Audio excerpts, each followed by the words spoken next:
Good morning again, church. This church is a testimony in itself to see all the young people here. I had all I could do to hold it together sitting there.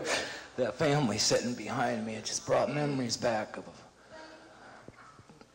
Proverbs 22:6 says, train up a child in the way which he should go, and when he is old, he will not depart from it. Well, my addictive, sinful lifestyle started at the age of 7. I was raised on a strict Dutch dairy farm in Fremont, and there was a tractor in the garage, and somehow I started sniffing gasoline at the age of 7, and thank the Lord my mother caught me and punished me, and I quit. But I went on through junior high and high school, and shortly after that I got saved and baptized, but I was deceived.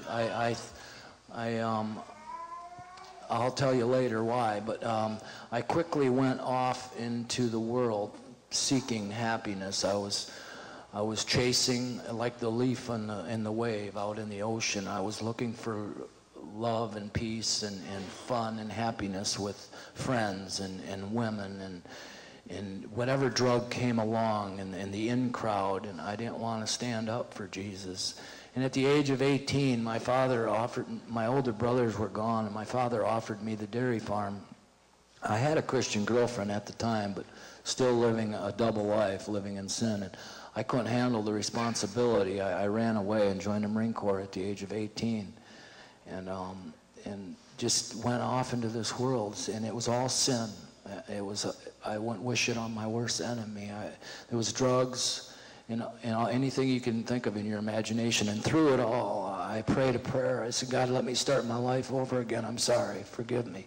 And I would say this as much as I could. And I had a failed marriage. I married an unbeliever and came back to the town of Fremont after running in this world 2 million miles safe driving in a semi and construction and trucking, and I got back to Fremont in 2001. The Fremont police, thank the Lord, greeted me back home with 3 drunk drivings in 1 month, and it saved not only my life, I'm grateful for, but probably maybe one of your children. And I couldn't live with myself if I had killed somebody. I would have been in a nut house. I experimented with depression medicine and all the medicines the doctors tried to give you. I felt like a guinea pig. And to shorten it up, I spent a stay 7 months in jail, and I thought I found God back. But I held on to some sins. I didn't want to let go of them all. And after last winter, I fell real hard. I got addicted to a prescription drug called morphine and alcohol. And I was living in sin again in my brother's house. And my mother came one afternoon. Thank God for mothers. She rolled me over. I was in my work clothes. I was a hyperactive, hard-working man. And it was at 2 o'clock in the afternoon on a Wednesday. She rolled me over and she said a prayer with me, and she said, Rob, come home. Well, the next day, I was going through withdrawals, and I mustered up the strength to go home. And I grabbed a teddy bear and went in the guest house. And my parents are elderly and retired, and they found me. And 3 days later, she had me at the Wesleyan Church in Fremont, and Dean Challenge was there. They were up on stage, and I was sitting in a pew, and I prayed to God. I said, let me do that someday.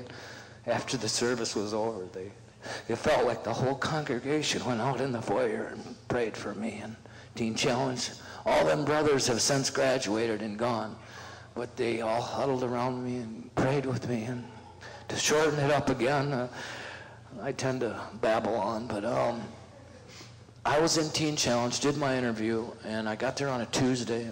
I ran into Pastor Sam, counseled with him, and I told him I feel like I need to be resaved. Something's wrong. I didn't think God wanted me back. And he told me that Thursday night there was a graduation, and Pastor McLean spoke on love and compassion, and I rededicated my life that night to the Lord. So when you see me get emotionally, I'm full of joy today. I don't know how I can handle that when graduation comes for me, but it keeps getting better and better. But I rededicated my life to the Lord that night, and that was May 1st last year. And I've had prayers answered with just staying at Teen Challenge so fast. You know, prayers that God took 30 years to answer when I was out in the world. I tell you, children, just listen to your parents and go to Jesus. There's no happiness in this world. None. Nowhere. And thank you for hearing my testimony.